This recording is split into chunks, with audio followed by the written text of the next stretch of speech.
वज़ीर-ए-आज़म शहबाज शरीफ की अमरीकी सदर डोनाल्ड ट्रंप से आज मुलाकात मुतवक्के है। मुलाकात में आला सियासी व दीगर अहम शख्सियात भी शरीक होंगी। वज़ीर-ए-आज़म शहबाज शरीफ की अमरीकी सदर डोनाल्ड ट्रंप से गैर रस्मी मुलाकात, दोनों रहनुमाओं ने एक दूसरे के साथ गर्मजोशी से मुसाफा किया। नायब वज़ीर-ए-आज़म इसहाक डार भी इस मौके पर मौजूद थे। वज़ीर-ए-आज़म ने मीडिया से गुफ्तगू करते हुए कहा कि अमरीकी सदर अमन के दाई हैं और वो दुनिया भर में अमन कायम करना चाहते हैं। पाक भारत जंगबंदी में ट्रंप और उनकी टीम का अहम किरदार है, इस पर उनका शुक्रिया अदा करते हैं। वज़ीर-ए-आज़म का अमीर कतर, इंडोनेशिया के सदर और उर्दन के फरमानरवा से मुलाकात, खित्ते की सूरत-ए-हाल और दीगर अहम उमूर पर तबादला ख्याल किया गया। वज़ीर-ए-आज़म शहबाज शरीफ की अमरीकी सदर डोनाल्ड ट्रंप से आज मुलाकात मुतवक्के है।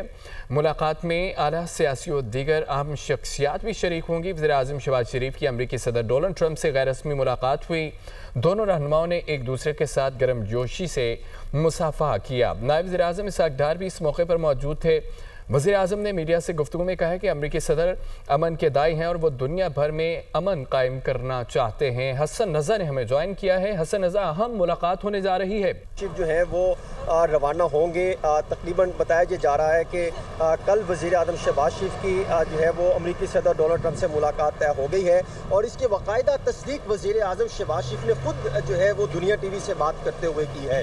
वज़ीर-ए-आज़म शहबाज शरीफ ने आज जब यूनाइटेड नेशन ऑर्गेनाइजेशन का इजलास हुआ और उस इजलास के बाद जब वो एक तकरीब में शिरकत करने के लिए पहुंचे और फिर बांग्लादेश के चीफ जो है वो एडवाइज़र डॉक्टर मोहम्मद यूनुस से जब मुलाकात हुई, उस मुलाकात के बाद जब उनसे बातचीत की गई कि आपका गुज़श्ता जो मुलाकात हुई थी अमरीकी सदर डोनाल्ड ट्रंप से वो कैसी रही, और उसके बाद उनसे ये भी पूछा गया कि ये भी फरमाएं कि आइंदा का जो मुलाकात होने जा रही है वो कल मुतवक्के है या कन्फर्म हो गई है और उसमें कौन कौन से मामला ज़ेर गौर लाए जाएंगे। जिस पर प्राइम मिनिस्टर शहबाज शरीफ ने ये कैटेगोरिकली कहा कि कल होने वाली मुलाकात इंतहाई अहम थी और बेहतरीन थी।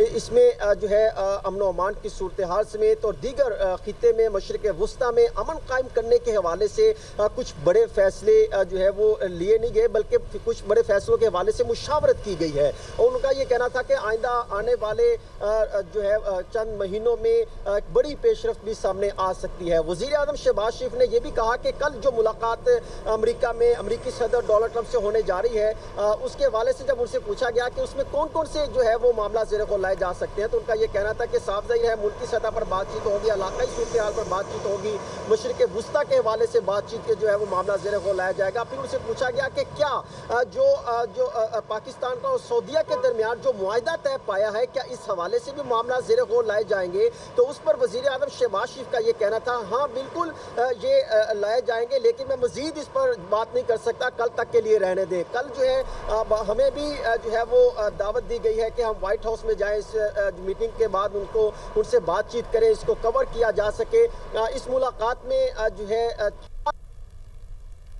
मौजूद होंगे और फील्ड मार्शल सईद आसिम मुनीर साहब का ही बताया जा रहा है कि वो भी इस मुलाकात में मौजूद होंगे और इस मुलाकात को इंतहाई अहम करार दिया जा रहा है, क्योंकि पहली जो मुलाकात थी जो फील्ड मार्शल सईद आसिम मुनीर साहब की जो है आर्मी जो है अमरीकी सदर डोनाल्ड ट्रंप से 1-to-1 मुलाकात हुई थी और उसमें इलाकाई सूरत हाल पर बात की गई थी और उसमें फील्ड मार्शल की कारकर्दगी, उनकी काबिलियत को सराहा गया था और क्योंकि खित्ते में उन्होंने जिस हद तक एक जो है वो मामूल से हट के एक बड़ा काम किया था जंग के हवाले से, पाक भारत जंग के हवाले से भारत को जिस तरीके से मुंह तोड़ जवाब दिया था, उनकी काबिलियत को सराहते हुए फील्ड मार्शल ने उनको जो है वो दावत दी थी और उनको बुलाया था, उनसे मुलाकात हुई थी। और उसके बाद जो कल मुलाकात होने जा रही है वो अगर कल गुज़श्ता रोज़ जो मुलाकात हुई थी वज़ीर-ए-आज़म शहबाज शरीफ की अमरीकी सदर से, और उसमें जिस तरीके से आपने जस्से देखे जो उनके बातचीत हो रही थी, उससे भी हमने शहबाज शरीफ साहब से पूछा कि वो मुलाकात कैसी रही, तो उस पर उनका ये कहना था कि वो मुलाकात बेहतर थी और उसमें कुछ बातचीत हुई है और हतमी जो मज़ीद बातचीत जो है वो कल होने वाली मुलाकात में की जाएगी। कल जो मुलाकात होने जा रही है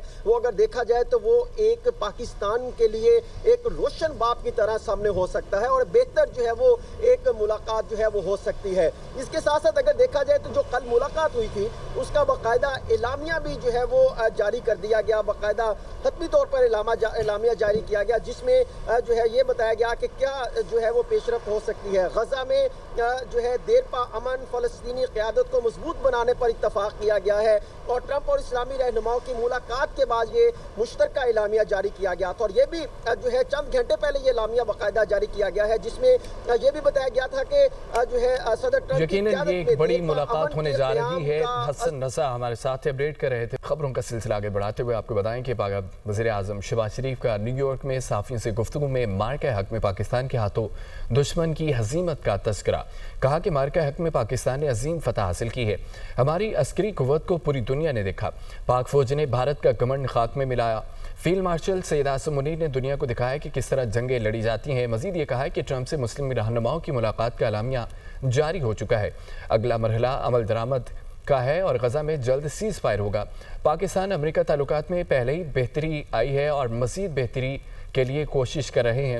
UN اسمبلی میں تمام مسائل پر بات کریں گے، بنگلہ دیش کے ساتھ تجارت اور سفارتی تعلقات کو مزید فروغ دیں گے۔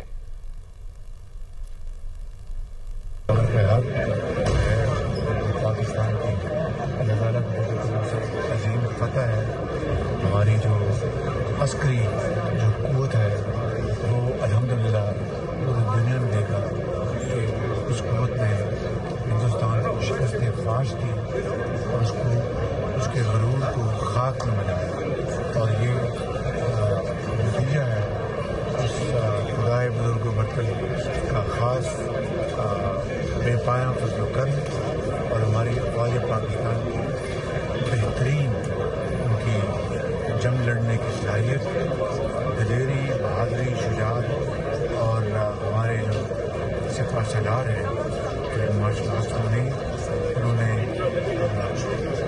لیڈ فرام دی فرنٹ، اور انہوں نے لیڈرشپ کے اعلیٰ ترین انہوں نے جو پیمانے پہ پوری دنیا کو دکھایا کہ کس طرح جنگیں لڑی جاتی ہیں۔ پاکستان مانسون بارشوں سے شدید متاثر ہوا ہے۔ پاکستان کو اس وقت موسمیاتی تبدیلی کا سامنا ہے۔ وزیر اعظم شہباز شریف کا کلائمیٹ سمٹ سے خطاب، کہا کہ 2022 کے سیلاب میں پاکستان نے $30 ارب سے زائد کا نقصان اٹھایا۔ عالمی سطح پر کاربن گیسز کے اخراج میں پاکستان کا حصہ نہ ہونے کے برابر ہے۔ پاکستان گرین ہاؤس گیسز میں کمی کے لیے عملی اقدامات کر رہا ہے، متبادل توانائی اور گرین انرجی کو فروغ دیا جا رہا ہے۔ پاکستان موسمیاتی تبدیلیوں سے شدید متاثرہ ملکوں میں شامل ہے۔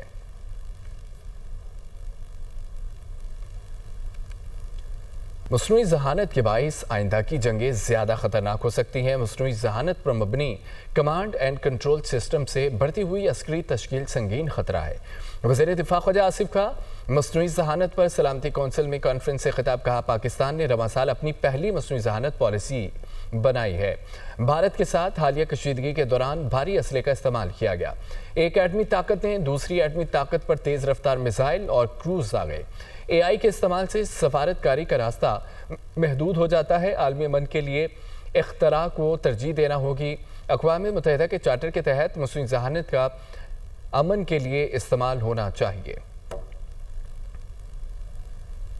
وزیر خارجہ اسحاق ڈار کا کہنا ہے کہ پاکستان سیاسی استحکام کی جانب گامزن ہے۔ پاکستان کی معیشت روز بروز مضبوط ہو رہی ہے، معاشی شرح نمو میں تیزی میں اضافہ ہو رہا ہے۔ پاکستان معیشت سے متعلق عالمی قوانین کی پاسداری کا پابند ہے۔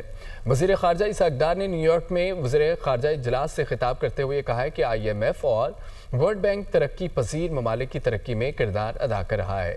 پاکستان کے 2022 کے سیلاب سے شدید نقصان پہنچا۔ 2025 کے سیلاب سے پاکستان کی زراعت زیادہ متاثر ہوئی۔ ناظرین، پاکستان اور سعودی عرب کا دفاعی تعاون علاقائی امن کے لیے خوش آئند ہے۔ خطے کا تحفظ طاقت سے نہیں بلکہ تعاون اور یکجہتی سے ممکن ہے۔ پاکستان سعودی عرب دفاعی معاہدہ علاقائی سیکیورٹی کے لیے ہم سنگ میل ہے۔ ایرانی صدر مسعود پزشکیان کا اقوام متحدہ میں پاکستان سعودی عرب دفاعی معاہدے کا خیر مقدم۔ جنرل اسمبلی سے خطاب میں ایرانی صدر نے کہا کہ ایرانی قوم کبھی نہیں جھکے گی۔ ایمان کی طاقت اور قومی ہم آہنگی پر بھروسے کے ساتھ کھڑا ہے۔ اسرائیل سے ایران پر حملے بین الاقوامی قانون کی کھلم کھلا خلاف ورزی تھے۔ پڑوسیوں پر حالیہ حملوں سے ظاہر ہے کہ اسرائیل کو سلامتی میں مزید دلچسپی نہیں ہے۔ اسرائیل کے غزہ پر ظلم کو بے نقاب کرنے کے لیے عالمی رد عمل کی ضرورت ہے۔ ایرانی صدر نے مزید یہ بھی کہا ہے کہ ایران نے کبھی جوہری بم بنانے کی کوشش نہیں کی اور نہ ہی کرے گا۔ امریکی پابندیاں ایران کے داخلی مسائل کو حل نہیں کر سکتی۔ ایرانی صدر نے مغرب کے دوہرے معیار کی پالیسی کو شدید تنقید کا نشانہ بنایا۔